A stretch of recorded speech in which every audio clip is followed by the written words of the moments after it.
আসসালামু আলাইকুম বন্ধুরা, আশা করি ভালো আছেন। মেডিসিনের কথা ইউটিউব চ্যানেলে আপনাদের স্বাগতম। আজকে আমাদের আলোচনার বিষয় হচ্ছে নেসো ট্যাবলেট।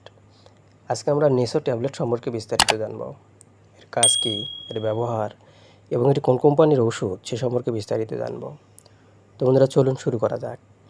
ভিডিওটি শুরু করার আগে একটা রিকোয়েস্ট, ভিডিওটি টেনে না দেখে সম্পূর্ণ দেখবেন এবং যারা চ্যানেলে নতুন তারা অবশ্যই চ্যানেলটি সাবস্ক্রাইব করে পাশে থাকবেন এবং যারা অলরেডি সাবস্ক্রাইব করেছেন তাদেরকে অসংখ্য ধন্যবাদ।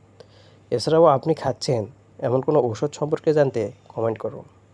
বন্ধুরা, নেসো ট্যাবলেট হচ্ছে ন্যাপ্রোক্সেন সোডিয়াম এবং ইসোমেপ্রাজোল ম্যাগনেসিয়াম গ্রুপের একটি ওষুধ। এটি বাংলাদেশের সুনামধন্য অ্যারিস্টো ফার্মাকিউটিক্যাল কোম্পানির ওষুধ। এটি বাংলাদেশের যে কোনো ওষুধের দোকানে পাওয়া যায়। নেসো ট্যাবলেটের ব্যবহার।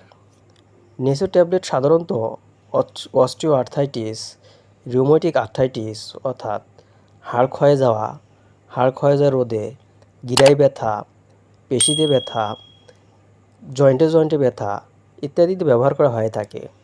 এছাড়াও যে সকল রোগী ব্যথানাশক ঔষধ সেবনের ফলে গ্যাস্ট্রিক আলসারের সম্ভাবনা রয়েছে তাদের ক্ষেত্রে এই নেসো ট্যাবলেট ব্যবহার করা হয়ে থাকে।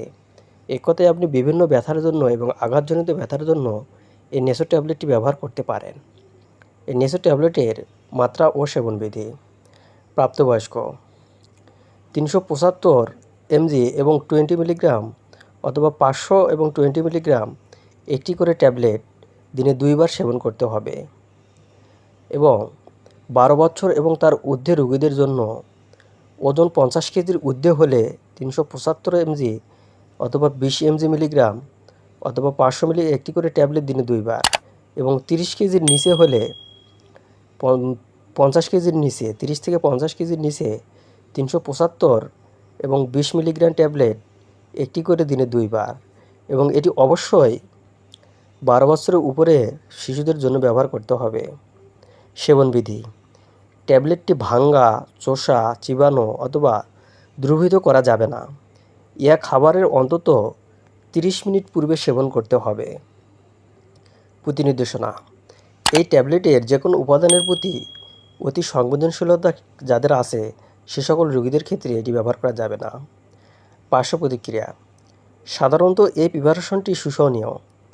ক্লিনিক্যাল ট্রায়ালে যে সকল পার্শ্ব প্রতিক্রিয়া দেখা যায় তা হলো ইরোসিভ, গ্যাস্ট্রাইটিস, ডিসপেজিয়া, গ্যাস্ট্রাইটিস, পাতলা পায়খানা, গ্যাস্ট্রিক আলসার, পেটের উপরের অংশে ব্যথা, বমি ভাব ইত্যাদি দেখা দিতে পারে।